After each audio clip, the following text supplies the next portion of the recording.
नमस्कार, मैं हूं श्वेता सिंह। कहते हैं कि कोई भी व्यक्ति किसी पर भी विश्वास कर सकता है, लेकिन जब पैसों की बात आती है तो आप हर किसी पर विश्वास नहीं करते। लेकिन कुछ नाम ऐसे होते हैं जो नाम आप अपने पैसों के साथ भी उन पर भरोसा करते हैं, उनकी जो सलाह है, उनका जो मशवरा है उसे लेते हैं। ये सबसे सरल और सामान्य भाषा में मैं अपने मेहमान का इंट्रोडक्शन आपको दे सकती हूँ। डॉक्टर विवेक बिंद्रा, बहुत बहुत स्वागत है आपका। और ये बहुत बड़ा कॉम्प्लीमेंट होता है क्योंकि लोग जनरली अपने पेरेंट्स की, अपने भाइयों की, अपने बहनों की, इनकी बातों पर विश्वास करते हैं। जब अपने पैसे की बात आती है बहुत सोच समझ कर सोचते हैं कि पता नहीं कुछ गलत एडवाइस न दे दे। लेकिन आपके में क्या बात ऐसी है कि ये बड़ा बिजनेस जो है उसकी तरफ जो आम इंसान है वो इतना खिंचा चला आता है? धन्यवाद, थैंक यू। आम इंसान तभी खिंचा चला आएगा जब आप एक रियल वैल्यू क्रिएट कर सकते हैं, और वो रियल वैल्यू क्रिएट करने के लिए आम इंसान की जो सबसे खास समस्या है उसको सुलझाने के लिए क्या प्रयास किया जा रहा है। तो आज जो व्यापारी वर्ग हमारे देश में, देखिए, एंटरप्रेन्योरशिप बहुत पुराना है हमारे देश में, लेकिन स्केल नया है। बिजनेस खड़ा तो लोगों ने किया है, लेकिन बिजनेस बड़ा नहीं किया है। और बिजनेस बड़ा कैसे किया जाए, उसके लिए सोलोप्रेन्योर, एंटरप्रेन्योर के लिए हमने हिंदी भाषा में एक बड़ा बिजनेस, ये प्लेटफॉर्म ऐसा बिल्ड किया है जिससे वी आर हेल्पिंग, और आज बिलियनियर प्रोफेसर के साथ में हम उनकी मदद कर पा रहे हैं। लगभग 10 करोड़ लोग हमारे वीडियोस हर महीने देखते हैं, विच इज 100 मिलियन का हमारा मंथली एक्टिव यूजर है, और एक फार रीचिंग इम्पैक्ट है। आज 750 डिस्ट्रिक्ट के अंदर आज हमारे ऑफिस माइक्रो फ्रेंचाइजी उनके साथ में नीचे जाके एक आम आदमी का हैंड होल्डिंग कर रहे हैं। अपना ये एक मुद्दा है कि रिक्शा वाले को भी हम एक बड़ा एंटरप्रेन्योर टेक्नोलॉजी के साथ एनेबल, साधारण भाषा में सिखा के उसे कैसे आगे बढ़ा दें। अच्छा, सुना है कि आपको कुछ गिनीज बुक रिकॉर्ड्स में भी नाम है, कई सारे रिकॉर्ड्स हैं इनफैक्ट। धन्यवाद, थैंक यू। हाँ, ठीक बात है। हालांकि ये वर्ल्ड रिकॉर्ड बनाना हमारा गोल नहीं है, वो एक आउटकम है। गोल हमारा था कि क्या हुआ पेंडेमिक में। अब मुझे वो 2020 का वो समय याद आता है जिस समय अप्रैल का टाइम था, बहुत ज्यादा सब जगह इतना ज्यादा उस समय माहौल पैनिक का था कि लोगों को समझ नहीं आ रहा था क्या किया जाए। तब हमने पहला एक वेबिनार किया। एक वेबिनार में अमूमन 100, 200, 500, 1000 लोग आते हैं। हमारे वेबिनार में 10 लाख, 15 लाख, 20 लाख लोग आए तो गिनीज वर्ल्ड रिकॉर्ड में आ गया। तो हमने स्ट्रैटेजी का, सेल्स का, ऑपरेशंस का, रिटेल का, स्टार्टअप का, हमने हर सब्जेक्ट पे, लीडरशिप पे, इन सब पे हमने वेबिनार्स किए, मार्केटिंग पे, और हर बार जो वेबिनार था वर्ल्ड रिकॉर्ड में आता चला गया। आज लगभग Guinness book of world record हमारे 9 हैं, और golden book of world record मिला के हमारे 10 वर्ल्ड रिकॉर्ड बन चुके हैं। ये जो शो आप कर रहे हैं, जो जीता वही Sikandar, horses table, good news today पर, इस शो का कॉन्सेप्ट क्या है इस शो में? देखिए, वैसे तो होना चाहिए जो जीता वही चंद्रगुप्त मौर्य। हाँ। क्योंकि चंद्रगुप्त जीते थे, सिकंदर नहीं जीते, पर क्योंकि ये कहावत बहुत ज्यादा मशहूर है तो ये नाम भी रखा गया और बड़ा अच्छा चला। ये on the spot funding reality show है। इसमें 8 इन्वेस्टर आते हैं, हर एक इन्वेस्टर अपने साथ 5 करोड़ रुपए रेडी रखता है। 24 स्टार्टअप सामने आते हैं। स्टार्टअप आता है, रियलिटी शो है, पैसा इन्वॉल्व है। इसमें Sunil Shetty production, India TV, अपना इंडिया टुडे ग्रुप जो है हमारा, और सारे, मेरा जो रोल है इसमें मेंटर, कोच, एडवाइजर और स्टार्टअप गुरु का है। तो हम लोग मैक्रो इंडस्ट्री का एनालिसिस भी देते हैं और साथ में माइक्रो बिजनेस का एनालिसिस देते हैं। स्टार्टअप आता है, इधर सबके सब इन्वेस्टर बैठे रहते हैं, आमने सामने चर्चा होती है, वहीं सब ओके हो जाता है, वहीं पैसा और उनके बदले में उनकी इक्विटी ली जाती है। तो बड़ा अच्छा शो है। पैसा लेने के लिए देखिए कई तरीके हैं। सेल्फ फंड आदमी कर सकता है, दोस्त से ले सकता है, परिवार से ले सकता है, लेकिन जो एंजल इन्वेस्टमेंट है, वो एंजल इन्वेस्टमेंट वो आपसे छोटी सी एक ओनरशिप, हिस्सेदारी कंपनी में ले लेता है। जो एंजल आता है वो एंजल की तरह काम करता है। बहुत सारे एंजल इन्वेस्टमेंट के लिए बड़े अच्छे सारे प्लेटफॉर्म्स हैं, Startup Grind, Indian Angel Network, Venture Catalyst, Chennai Angel, Lead Angel, Sequoia, Nexus, Kalaari, Mumbai Angel, बहुत है। लेकिन तब भी बावजूद उसके केवल 2% लोगों को पैसा मिल पा रहा है। 98% लोग फेल हो जाते थे। तो उसी के लिए हम लोगों ने मिलकर ये शुरू किया हॉर्सेस टेबल, जहां पे हम और लोगों को पैसा दे सके, उनकी मदद कर सके। अगर उनके आइडिया में दम है तो उनकी ग्रोथ में हिस्सेदारी देने के लिए हमारे इन्वेस्टर साथ में आते हैं, और मैं उसको वहां पे आके मॉडरेट करता हूं, मैं अपनी एडवाइस देता हूं, जिसके बेसिस पे आगे हम लोग उसको आगे बढ़ा पाते हैं। मतलब इसमें कोई भी आ सकता है, कोई भी जिसके पास कोई आइडिया हो कि किस तरीके से आगे कोई बिजनेस हो सकता है। ज़रूरी नहीं है कि कोई बड़े बड़े ग्रुप्स हों, बिजनेस हाउसेज हों। ये मकसद क्या है इसका, आइडिया कहाँ से आया? श्वेता जी, यही तो मेन मुद्दा है कि अगर आज मैं गुवाहाटी के आगे वहां से 200 किलोमीटर दूर जाके जहां असली भारत बसता है, जो केवल दिल्ली मुंबई में नहीं है, उन लोगों को हम ला सके, उनको बढ़ा सके। देखिए, आइडिया यहां से आया कि एक एडम स्मिथ नाम के जेंटलमैन रहे, उन्होंने मैक्रो इकोनॉमिक्स पे किताब लिखी है। 200 साल पुरानी किताब है, उसको पढ़ने के बाद कुछ नहीं चाहिए। वो कहते 4 चीजें होनी चाहिए। एक जिस देश की पॉपुलेशन बढ़ रही है वहां बिजनेस अच्छा होगा, जहां टेंडेंसी टू कंज्यूम है, हमारे देश में स्वतंत्रता बहुत है, कुछ भी कंज्यूम कर सकते हैं, हमारा देश चाइना की तरह नहीं है। तीसरा, जहां एंटरप्रेन्योर बहुत है, और चौथा जहां इनोवेशन है। तो चारों लिहाज से 4 में से 3.5 नंबर इंडिया को दिए जाते हैं। इंडिया में एंटरप्रेन्योरशिप बहुत तेजी से बढ़ रहा है। तो हमारे को, आपने पूछा आइडिया कहां से आया, आइडिया यहां से आया कि गड्ढा ढूंढने का एक ट्रेनिंग दिया जा रहा है, इसके द्वारा लोगों को इंस्पायर किया जा रहा है कि कैसे एक स्टार्टअप आए, क्या वो कस्टमर का टाइम बचा रहा है तो उसको पैसा मिल सकता है, हाँ भाई बड़ा अच्छा कर रहे हो आप, क्या वो कस्टमर का एफर्ट बचा रहा है, क्या वो कस्टमर का कोई कंफ्यूजन घटा रहा है, क्या वो कस्टमर के लिए सामान सस्ता लेके आ रहा है, क्या वो कस्टमर की प्रायोरिटी पे उसको फोकस करा रहा है, क्या वो कस्टमर को बढ़िया स्किल सर्विस, क्या वो कस्टमर को कोई वेंडर आइडेंटिफाई करके दे रहा है, क्या कस्टमर के लिए कोई कन्वीनियंस क्रिएट कर रहा है। तो बेसिकली अर्बन कंपनी, ओयो, स्विगी, ओला, जोमेटो, फ्लिपकार्ट, जस्ट डायल, जूम, ये सब इंडियन स्टार्टअप्स हैं जो कस्टमर की कोई ना कोई समस्या को सुलझा रहे हैं, और जैसे वो समस्या सुलझाते हैं, और इसी के लिए हम इंस्पायर करना चाहते हैं कि स्टार्टअप ऐसा ही है जो कस्टमर की बर्निंग प्रॉब्लम को, ज्वलंत समस्या को सुलझा सके। पर इसके आगे क्या होगा? मतलब अगर कोई इंसान है, जैसे मान लीजिए मेरे पास ही कोई आइडिया है, तो मुझे तो बिजनेस चलाने के बारे में मालूम नहीं है, फंडिंग अगर मान लीजिए मुझे मिल भी जाती है यहाँ पर, तो आगे क्या बिजनेस चलाने में मदद भी मिलेगी? बहुत अच्छा प्रश्न है आपका। देखो, जब इन्वेस्टर आता है ना, तो वो स्मार्ट कैपिटल लेके आता है, केवल पैसा नहीं लाता है, वो एक हैंड होल्डिंग सपोर्ट लेके आता है। बड़ा बिजनेस साथ में, हमारी कंपनी भी आ रही है तो हम उनको लाइफ टाइम मेंबरशिप देते हैं, ट्रेनिंग देते हैं। देखिए, जब इन्वेस्टर आता है तो वो स्टार्टअप को मेंटरशिप देता है, एडवाइस देता है, रिसोर्सेज देता है। तो इसीलिए ये जो हॉर्सेस टेबल है, जो हमारे आज यूट्यूब चैनल पे आ रहा है, जीएनटी पे आ रहा है, गुड न्यूज टुडे, और अच्छा नेटवर्क आपने चालू किया है, तो ये हम यहाँ पे इन्वेस्टर एक स्टार्टअप को आगे जाके और फंड रेज करने में मदद करता है कि सीरीज ऑफ इन्वेस्टमेंट पिचेस डाल सके। हर स्टेज पे उसके साथ इन्वॉल्व होता है। एक आइडिया स्टेज से रेवेन्यू जनरेटिंग स्टेज तक इन्वेस्टर साथ में जुड़ता है। कई बार तो इन्वेस्टर अपना फ्री ऑफिस स्पेस भी देता है। अगर आपकी कंपनी छोटी है, आप हमारे ऑफिस से आकर शुरू कर सकते हो। उनको डिजिटल मार्केटिंग सपोर्ट देता है, टेक्नोलॉजी बनाने में, मैन पावर लाने में। तो ऐसा नहीं, इतना ही नहीं है, बल्कि मैं आपसे ये भी बताऊंगा कि फंड का इस्तेमाल कैसे हो रहा है, इस पर भी स्टार्टअप आकर के स्टार्टअप के ऊपर इन्वेस्टर नजर रखता है। इन्वेस्टर देखता है कि ड्यू डिलिजेंस करता है, उनको स्मार्ट कैपिटल देता है, उनके नेटवर्क को बढ़ाता है, उनको फ्यूचर इन्वेस्टर अट्रैक्ट करने में पूरी मदद करता है, उसको ब्रांड बिल्डिंग करता है, उसका माउथ पीस बन जाता है। वो केवल पैसा नहीं इन्वेस्ट करता है, वो उसको पूरी गाइडेंस देता है आगे, उसको बिल्कुल हॉक आई के साथ में जुड़ा रहता है, उनकी रिपोर्ट्स लेता है हर हफ्ते, हर महीने।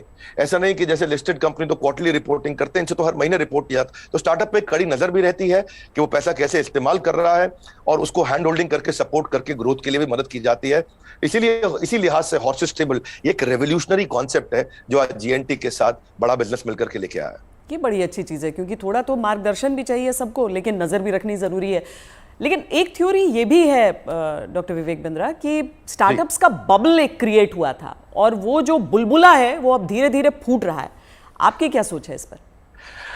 नहीं, मैं ऐसा बिल्कुल नहीं मानता। ये कोई बुलबुला नहीं, ये रियल सब्सटेंस है। अगर ये बबल है तो हमें मानना होगा कि 700 मिलियन इंटरनेट यूजर भी इंडिया में बबल है। इंटरनेट यूज करना बंद कर देंगे क्या लोग? आज UPI card payments, net banking transaction, ये सब बंद हो जाएगा। अक्टूबर में ही साल $100 बिलियन की ट्रांजैक्शन यूपीआई पे इंडिया में हुई है। ये स्टार्टअप का नतीजा है। रेवोल्यूशनाइज किया है डिजिटल ट्रांजैक्शंस को, ये स्टार्टअप का नतीजा है। बहुत सक्सेसफुल स्टार्टअप्स आ रहे हैं। 42 नए यूनिकॉर्न 1 साल में आए हैं। आप समझिए, जितने यूनिकॉर्न 10 साल में बने, यूनिकॉर्न का मतलब 7,500 करोड़ की कंपनी, जितने स्टार्टअप 10 साल में बने, उतने ही स्टार्टअप पिछले 1 साल में भी बन गए। तो ये बबल नहीं है। इंडिया इस समय टॉप 3 यूनिकॉर्न प्रोड्यूसर में जो स्टार्टअप के है उसका नाम आ चुका है। यानी कि हर 9 दिन के अंदर हमारे देश में एक नया $1 बिलियन स्टार्टअप पैदा हो रहा है। स्टार्टअप जो है ना, ये अब 2011 में 9.5 साल लगा करते थे, और उसके बाद ये समय कम होता चला गया। 2012 से जो स्टार्टअप आया वो 4.5 साल में $1 बिलियन हो गए। आप ये समझिए कि ट्रैवल एजेंसी जो होती थी वो Goibibo, Thomas Cook, Make My Trip में आ गई। सरकारी नौकरी घट रही है, स्टार्टअप बढ़ रहे हैं। पेपर अब डिजिटल हो गया है, किताबें किंडल में मूव कर गई हैं, बिजली अब सोलर होती जा रही है, रिटेलर अब अमेजॉन, फ्लिपकार्ट और रिलायंस पे मूव कर गया है, गाड़ियां ड्राइवरलेस हो रही हैं, ब्लॉकबस्टर सीडी को खत्म करके यूट्यूब, अमेजॉन प्राइम, नेटफ्लिक्स आ गया है, सेल फोन के बिल अब घट रहे हैं, इंटरनेट के बिल बढ़ रहे हैं, गाड़ियों की सेल घट रही है, ओला उबर बढ़ रहा है, रेस्टोरेंट शटडाउन हो रहे हैं, ऑनलाइन फूड डिलीवरी बढ़ रहा है। आज बच्चों को जो है ऑनलाइन स्टडीज उनकी बढ़ गई है, प्राइवेट कोचिंग घटती जा रही है। इसका मतलब क्या है? जो स्टार्टअप है ना, वो एक रेवोल्यूशन है। पहले कबूतर चिट्ठी लेके जाता था, आज व्हाट्सएप चिट्ठी लेके जा रहा है। इसके बीच में बहुत लंबी जर्नी थी, और सिलिकॉन वैली में कम से कम 15 स्टार्टअप ऐसे बैठे हैं जो व्हाट्सएप के खात्मे की तैयारी कर रहे हैं। और नेक्स्ट जो रेवोल्यूशन आएगा, नेक्स्ट सिलिकॉन वैली आने वाले समय में बेंगलुरु से शुरू होकर के भारत से ही आगे निकलेगा। वाह, क्या बात। लेकिन कई स्टार्टअप्स फेल भी तो होते हैं, कई स्टार्टअप्स फेल हो जाते हैं, इसकी वजह क्या रहती है? श्वेता देवी, ऐसा स्टार्टअप फेल होने के मेन 8-10 बड़े कारण होते हैं। पहला तो कोई डिफरेंशिएशन ना हो, आप वही कर रहे हो जो बाजार में सब कर रहे हैं। दूसरा, फोकस की कमी हो, सारी चीजें करने में लगे हैं, फोकस नहीं है। तीसरा, उनकी एग्जीक्यूशन की स्पीड कमी है। चौथा, अगर बिजनेस अच्छा ले भी आए तो रिकरिंग रेवेन्यू नहीं है, वो कस्टमर के साथ माल दो पैसा लो रिश्ता खत्म। रिकरिंग रेवेन्यू यानी कि बार बार उसके साथ ट्रांजैक्शन होना चाहिए। पांचवा, कि वो अपनी टीम अच्छी नहीं बना पाते, दे हायर पुअरली, और एक कमजोर टीम लेके आते, एक कैटेगरी टीम नहीं बिल्ड करते। वो कुछ ऐसा बना बैठते हैं, गलती से एक और गलती एक करते हैं कि वो जो मेरे को अच्छा लग रहा पर कस्टमर को उसकी जरूरत नहीं, यानी कि कस्टमर अनफ्रेंडली प्रोडक्ट बना देते हैं, कस्टमर का फीडबैक नहीं लेके आ पाते हैं। पैशन नहीं होता है, प्रॉफिट के चक्कर में चले गए लेकिन पैशन नहीं है। ये बड़ा जरूरी है। आंसर बड़ा महत्वपूर्ण है। जो आज व्यूअर देख रहे हैं उनको ये समझना चाहिए कि अगर बिजनेस मॉडल और रेवेन्यू मॉडल कमजोर है, प्री मैच्योर स्केल किया, बिजनेस खड़ा हुआ नहीं, बड़ा करने पहले निकल गए, बिना टेक्नोलॉजी के स्केल किया और उसके चक्कर में फिर आपने कर्जा भी ले लिया, तो फिर जो है वो एग्जीक्यूशन और स्लो होगा, प्रॉफिट और कैश फ्लो खत्म होगा और फिर कैश बर्न आउट के बाद आप फंड भी रेज नहीं करेंगे। यही मुख्य कारण होते हैं कि स्टार्टअप फेल होते हैं। तो पहले बिजनेस को खड़ा करना है, बाद में बिजनेस को बड़ा करना है। क्या हम समझे कि एक स्टार्टअप कल्चर है अब और ये डेवलप हो रहा है, और ऐसे में भविष्य से आपकी क्या उम्मीदें हो जाती हैं? देखिए, स्टार्टअप का कल्चर अब डेवलप हो रहा है इंडिया में। पिछले काफी समय से हम ऑब्जर्व कर रहे थे। नंबर 1 पे सिलिकॉन वैली, न्यूयॉर्क सिटी, उसके बाद London, Chicago, Los Angeles, Seattle, Boston, Berlin, Tel Aviv Israel में जो है, और सिंगापुर। यही केवल 10 शहर थे दुनिया के अंदर जहां स्टार्टअप्स बिल्ड हुआ करते थे। अब अचानक बेंगलुरु बहुत तेज आगे आया। हम जो पीछे थे अब हम आगे बढ़ रहे हैं। परंतु क्यों हम पीछे रह गए थे और भविष्य में कैसे आगे बढ़ेंगे उसको समझते हैं। हम पीछे इसलिए रह गए क्योंकि हमारा इंडियन एजुकेशन सिस्टम बहुत कमजोर था। इंसान को रोटी कपड़ा मकान के अलावा सबसे ज्यादा जरूरी है शिक्षा, और यहाँ पे ग्रेजुएट इतने प्रोड्यूस हो रहे हैं जितने कंज्यूम नहीं हो रहे थे। Real time corporate campus experience नहीं है, पढ़ाई पुरानी है, स्टैग्नेंट सिलेबस है, कन्वेंशनल थियोरेटिकल क्लासरूम अप्रोच थी। इस चक्कर में अंडर एम्प्लॉयमेंट जो है वो अनएम्प्लॉयमेंट से ज्यादा बड़ी समस्या है। आज राजनेता लोग सबके सब हमारे यहाँ पॉलिटिक्स में अनएम्प्लॉयमेंट की बात करते हैं, लेकिन अंडर एम्प्लॉयमेंट कितनी बड़ी बात है कि अब ग्रेजुएट पोस्ट ग्रेजुएट को 14,000 रुपए की तनख्वाह मिलती है, पीएचडी होल्डर को आज अगर 20,000 की तनख्वाह मिल रही है तो कितना बुरा हाल है। लो इंडस्ट्री डिमांड है, इनकॉम्पिटेंट फैकल्टी है, जो कॉलेज में पढ़ा रहा है उसको पढ़ाना नहीं आ रहा, कॉलेज में प्रोफेसर वो बन रहा है जिसको कोई नौकरी नहीं मिल रही है। तो स्टूडेंट की एस्पिरेशन बहुत थी, प्रिपरेशन यहाँ थी, प्रिपरेशन है नहीं, एस्पिरेशन बहुत ज्यादा है। उस चक्कर में हमने हार्वर्ड के प्रिंसिपल्स को इंडिया में अडॉप्ट किया कि 80% case study, 10% project, 5% lecture, 5% learning. ये है 100% का पूरा मॉडल। और आप जो है ये जो आपने आपका बेसिकली प्रश्न है कि कल्चर डेवलप हो रहा है। हाँ, अब ये कल्चर डेवलप हो रहा है। ओरिजिनल क्वेश्चन आपका यही है कि कल्चर ऑफ इनोवेशन आ रहा है और इससे ना इकोनॉमिक एक्टिविटीज, मनी सर्कुलेशन अपने आप इंप्रूव होता है और इससे देश में फर्क आ रहा है। मेरा कंक्लूजन यही है कि लोगों के पास आइडियाज हैं, कैपेबिलिटी है। हमने जो ये शुरू किया है हॉर्सेस टेबल, जो जीता वही सिकंदर, ये एक ऐसा रेवोल्यूशनरी कॉन्सेप्ट है जिससे एक आम आदमी को भी ना मन में ये फीलिंग आ गया है यार आइडिया देने पे पैसा मिल सकता है तो मुझे भी कुछ करना चाहिए। केवल आइडिया देने पे पैसा मिल रहा है भैया तो कमाल हो गया है, मैं भी आता हूं, मैं भी आगे बढ़ता हूं। बड़ा उत्साह इस समय बढ़ रहा है देश का। हमारे यूट्यूब चैनल पे हमको बहुत फीडबैक्स मिल रहे हैं, जीएनटी पे मैंने देखा बहुत से फीडबैक्स मिल रहे हैं, लोग बहुत पसंद कर रहे हैं, शेयर रेट बढ़ गया, वीडियो कंजम्पशन रेट बढ़ गया। नहीं, आप बहुत सही बात कह रहे हैं, क्योंकि 12वीं कक्षा की इकोनॉमिक्स जब हम पढ़ते हैं तो उसमें अनएम्प्लॉयमेंट में तो कई चैप्टर्स हो जाते हैं, अंडर एम्प्लॉयमेंट सिर्फ एक सबहेड के तौर पर नजर आता है, लेकिन बहुत बड़ी समस्या है। देश में टैलेंट की कमी नहीं है, टैलेंट पूल है हमारे सामने, लेकिन कोई ऐसा रोड मैप आपको नजर आता है कि जो प्रतिभा है युवाओं की उसके हिसाब से उन्हें मौके मिल सके? रोड मैप एक ही है कि आज बच्चों को लैक ऑफ क्लैरिटी है, उनको प्रोफेशनल करियर सब्जेक्ट कोर्स इसके बारे में जानकारी नहीं है। तो रोड मैप केवल एक ही है कि उसको कंटिन्यूअस लर्निंग का मतलब है कंटिन्यूअस अर्निंग। उसको अपने साथ एक डिसिप्लिन बिल्ड करके अपने साथ मूक यानी कि मैसिव ओपन ऑनलाइन कोर्सेज दुनिया भर में आ गए। लगातार सीखने से खाली दिमाग खुले दिमाग में परिवर्तित हो जाएगा। अब जो anyone who keeps on learning he will stay young forever, ये हेनरी फोर्ड ने बोला है। बड़ा बिजनेस भी इसीलिए आया। दुनिया भर में कॉर्पोरेट ट्रेनिंग हो रही थी, स्किल डेवलपमेंट हो रहा था, K-12 की बात हो रही थी, टेस्ट प्रिपरेशन हो रहे थे, बायजूस, वेदांतु सब आ गए, लेकिन एक आम आदमी के लिए, व्यापारियों के लिए सिखाने के लिए कुछ नहीं था। तो रोड मैप ये है कि आपको आज लर्निंग पे फोकस करना चाहिए। हमने भी उस गैप को समझा। हमने देखा कि कस्टमर के पास आज टाइम नहीं है, क्वालिटी टीचर नहीं है, हिंदी भाषा के अंदर कंटेंट नहीं है, मिनिमम एजुकेशन रिक्वायरमेंट पूरी नहीं कर पाते।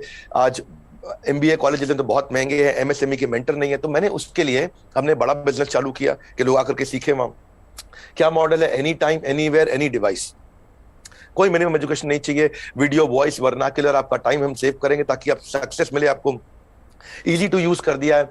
सारे business planning tool, framework, agreement, उनको डॉक्यूमेंट, स्ट्रैटेजी शीट, हर एक चीज बना के हैंड होल्डिंग के साथ, कोई भी सब्जेक्ट में फंसे वो, strategy, sales, HR, finance, customer service, funding, operations, technology, marketing, admin, legal, production, इस सब में उसको मदद करते हैं ताकि वो आकर के सीखे।